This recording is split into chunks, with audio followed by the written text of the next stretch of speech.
Pollution नियंत्रण board के जन सुनवाई कार्यक्रम में लोगों ने एनवायरमेंट क्लियरेंस देने से पहले नियमों का पालन कराने पर जोर दिया। पॉल्यूशन कंट्रोल बोर्ड कठुआ द्वारा माइनिंग के लिए एनवायरमेंट क्लियरेंस देने के उद्देश्य से बुधवार को बिलावर में रखी गई जन सुनवाई कार्यक्रम में लोगों ने आज खुलकर सामने आते हुए माइनिंग विभाग को आड़े हाथों लिया। उन्होंने कहा कि जब सुप्रीम कोर्ट के ऑर्डर के अनुसार हर जगह पर अवैध खनन बंद किया तो लॉकडाउन के दौरान उप जिला बिलावर में प्रशासन की नाक के नीचे लगातार अवैध खनन होता जा रहा था। तो लड़ाइयां पड़ेंगी, विवाद बढ़ेंगे।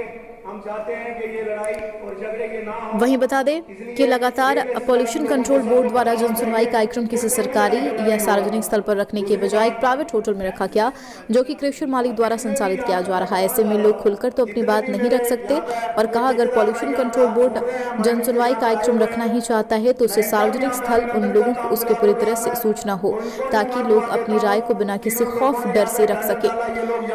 सेरी बुना बी सरपंच रमेश कुमार शर्मा ने कहा, प्रश्नों के कारण क्रशर के एनओसी देना या फिर ब्लॉक को आवंटन करने के लिए पर्यावरण क्लियरेंस देने के लिए विरोध नहीं करते, लेकिन वह उन बात पर जरूर विरोध करेंगे जब से क्रशर खुले हैं नियमों का पालन नहीं हो रहा, जिसके कारण दरिया का जलस्तर लगातार गिर रहा है और वातावरण दूषित हो रहा।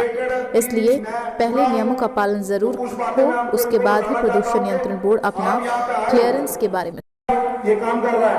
ऊपर से जो गाइडलाइन देगी गवर्नमेंट ये उसको फॉलो करेंगे।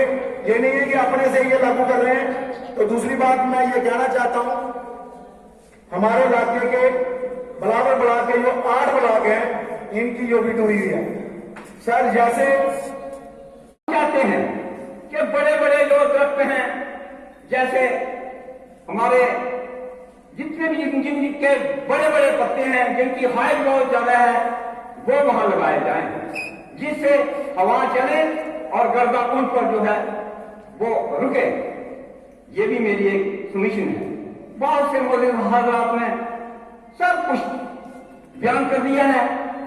मैं इसके तो बार बार मैं उसको रिवाइंड नहीं करना चाहता हूं, मगर ये एक बार और कहना चाहता हूं, जैसे मेरे सरपंच भाई ने कहा, अगर परिषद की कमीशन साहब यहाँ 24 घंटे 30 महीने के 30 दिन बैठे रहते हैं और बाकी के ऑफिसर आते हैं, उनको किया चले गए। शर्मा मेरा नाम है, लिख लीजिए सर। जो 2500 रुपए की ट्रैली में रेत की लेता था, मैंने 4300 रुपए की खरीदी है इसी दौरान ये जो चल रहा था माइनिंग का ये साहब। तो ऐसा नहीं हो सर, इसके ऊपर थोड़ा सा कंट्रोल करिए। तो यही मैं इतनी बात मैंने बोली थी, इतना नॉलेज मुझे इसके बारे में है नहीं है, तो ये है सर, मैंने आपके सामने रख दिया। प्लीज ब्लॉक्स हैं, अगर जो भी जिनको भी ये ब्लॉक्स मिले हुए हैं, सबसे पहले तो इनकी प्रॉपरली डिमार्केशन होनी चाहिए। अभी तक हो क्या रहा है कि अभी एनवायरमेंटल क्लियरेंस हुई नहीं है, लेकिन जिन लोगों को भी लीज मिली हुई है वो इन दरियाओं के पूरा उन पे कब्जा किया हुआ है। तो हम ये चाहेंगे कि सबसे पहले उन ब्लॉक्स की डिमार्केशन हो और वो सिर्फ उसी ब्लॉक जो डिमार्केटेड एरिया होगा, they are only accountable for that area, वो उसी ही क्षेत्र में काम करेंगे, ना कि वो दरिया के ऊपर दरिया के साथ कहीं पे एक स्टेशन पे अपने टेंट लगाएंगे और वहां से वो कलेक्शन जो है वो शुरू की जाएगी।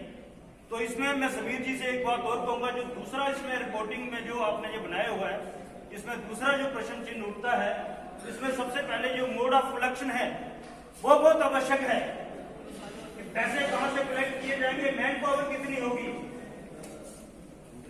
अगर जो डिगिंग है, जो ब्लॉक है, वो एरिया डिमार्केटेड होना चाहिए, स्पेसिफिक होना चाहिए और उसी एरिया पे जिनको लीज मिली हुई है, जिन्होंने लीज ली हुई है, वो वहीं से ही कलेक्शन करेंगे और वहीं पे उनका उसी प्रीमिसेस में उनको ऑफिस होना चाहिए। अगर आपने अभी तक जो की खबर नाउ को सब्सक्राइब नहीं किया है तो अभी सब्सक्राइब कीजिए और ताज़ा तरीन खबरों की जानकारी के लिए www.jkhabarnow.com पर देश दुनिया की खबरें भी आप देख सकते हैं।